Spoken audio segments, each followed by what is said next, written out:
Well, it looks as if winter is certainly trying to bite back once again after a brief but reasonably intense start to the month of December and meteorological winter. This was the scene captured earlier today by Sean Delente on the A9, a stationary traffic thanks to blizzard conditions, strong winds, bitterly cold conditions, and heavy snowfall brought a standstill to the A9 this afternoon for several hours due to blowing and drifting and just treacherous conditions. Nothing unusual for the time of the year, but I suppose it is a bit of a shock to the system given the level of mild conditions that we've seen through the majority of December. December has pretty much planned out as expected.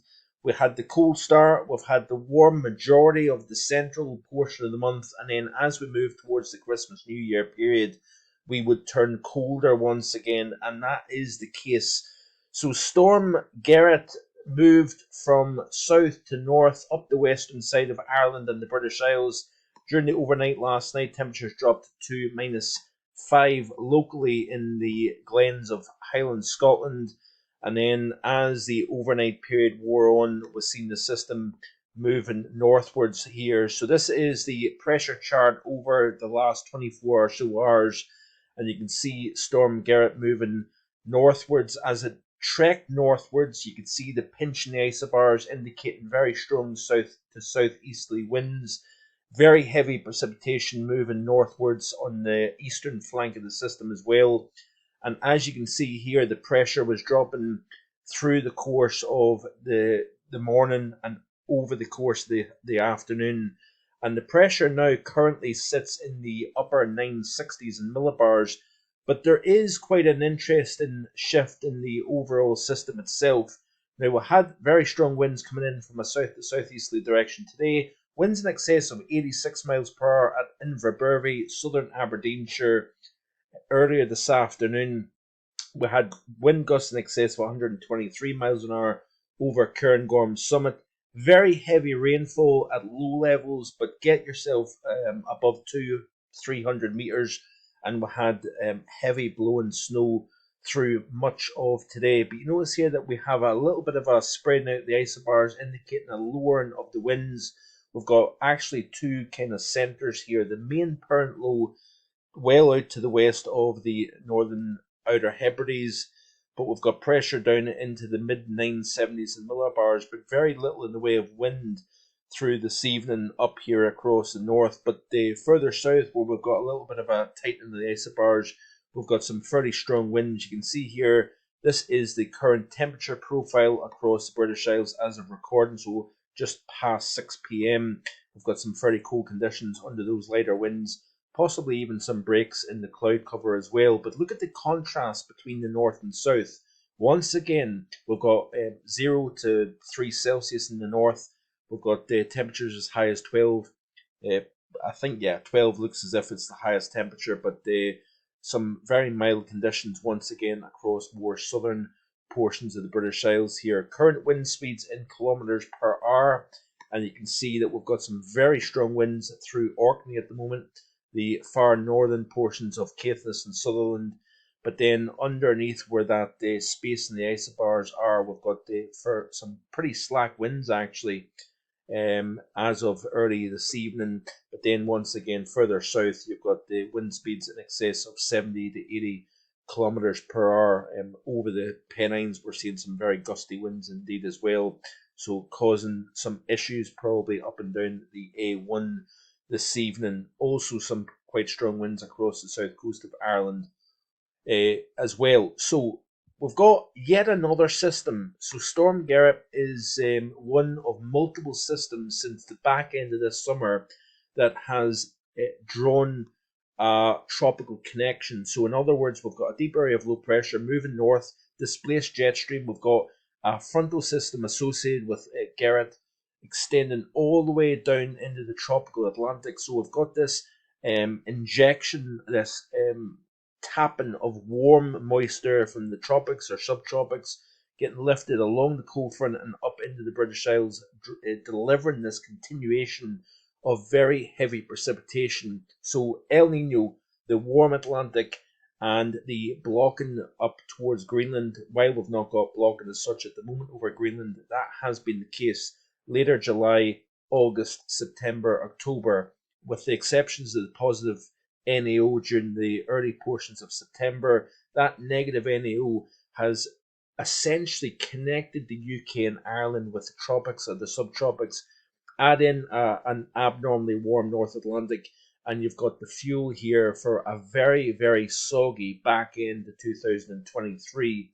And we've got, more conditions of heavy precipitation coming up to end the final days of 2023. So this radar image captures both the rain and snowfall over particularly Scotland as we progress through the course of this afternoon. You can see here that the rain mixed back in with the snow once again. So through the late morning we had quite widespread snow with any elevation, but as the afternoon wore on, the circulation of Gerrit started to draw in some warmer air from the south, and this has been the story for the last several days actually, since way back to the 22nd, 23rd of December, where we've had this situation of cold air in place. We've had some snowfall, then we've seen milder air moving in from a west or southwesterly direction, bringing the return of rainfall. And that up and down theme looks as if that's going to continue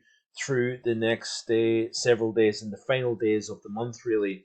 But you can see the satellite image earlier this afternoon showing the deepening of that circulation here, a nice curl representative of that deepening area of low pressure to the west of the UK and Ireland. There's that deep injection of moisture coming in all the way from the subtropical Atlantic, even the tropical Atlantic. As that moisture moved north, we've seen the continuation of that heavy precipitation. So where are we standing as we go forward? Well, first of all, this is off the GFS operational latest run, and this is total precipitation between now and 6 a.m. on the 1st of January. And you can see that we have got more heavy rainfall to come.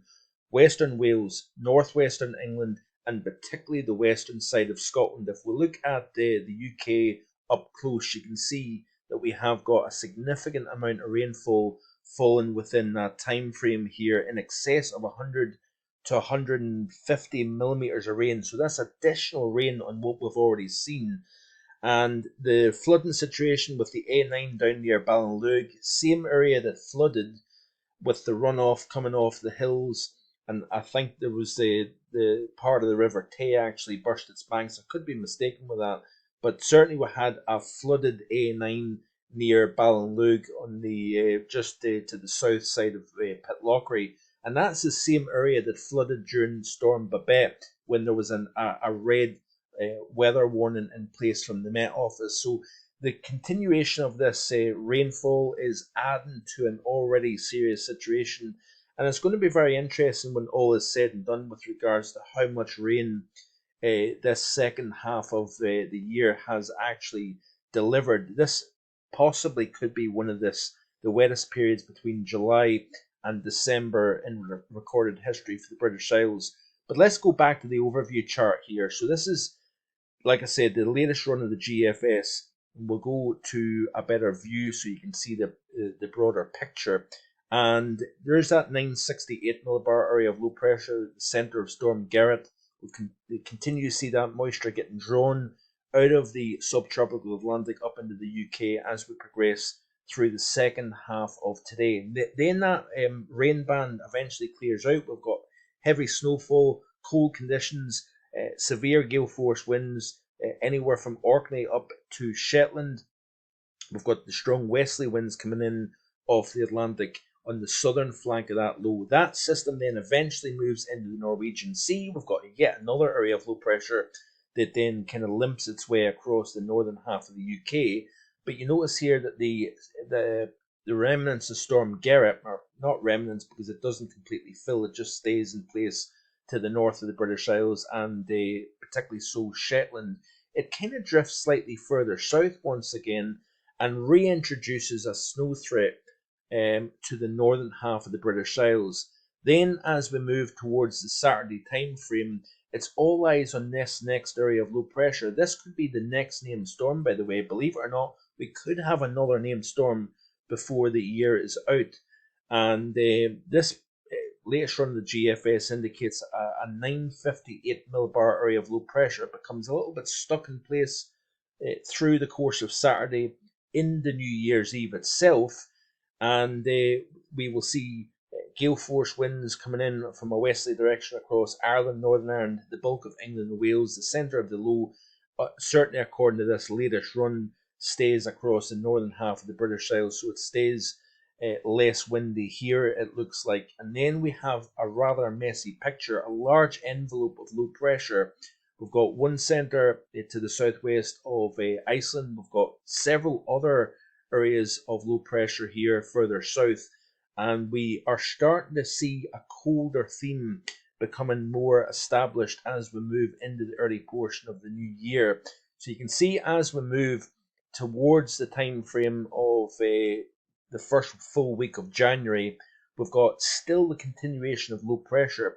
But if we look at the 850 temperature chart here, you can see that we've got always that flirting with colder air. So we'll skip back through the sequence just for a second here and go to pretty much the here and now. You notice that we've got a fight between mild and cold air in the mix around the UK and Ireland, with multiple centres of low pressure. That cold air and that warm air will continue to kind of cycle around these these circulations.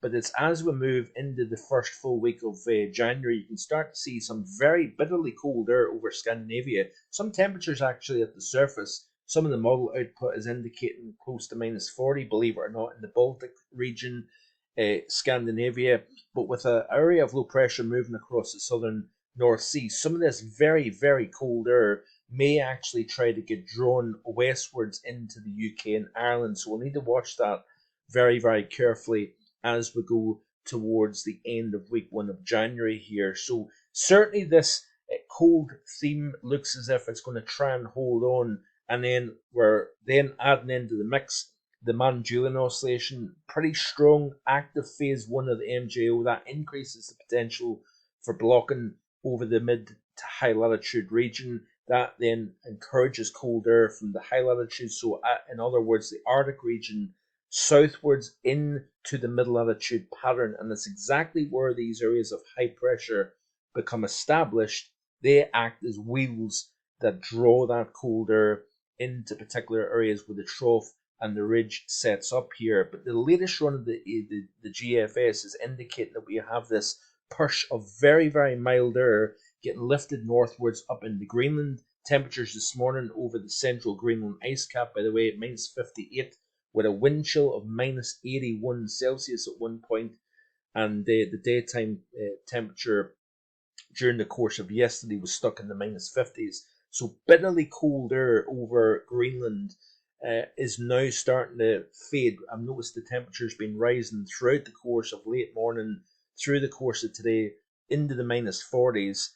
And if we can get this very mild air getting lifted north up into Greenland, that cold air has to then get released downstream.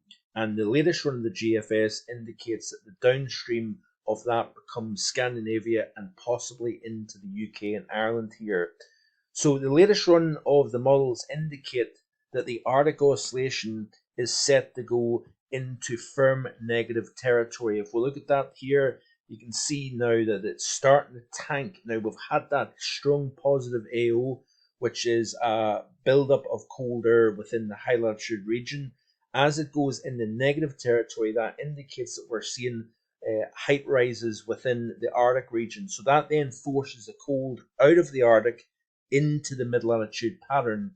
And the North Atlantic oscillation is also expected to go into negative territory as well. So a very interesting beginning to 2024 looks to be upon us. We've got this battle, this fight with low pressure continuing to dominate through the rest of 2023, and it's really all eyes on 2024. We'll look specifically at the stratosphere probably in the next couple of videos, so stay tuned for that. Like, share and subscribe if you haven't already done so, and I'll see you again with the very latest tomorrow night also. Bye for now.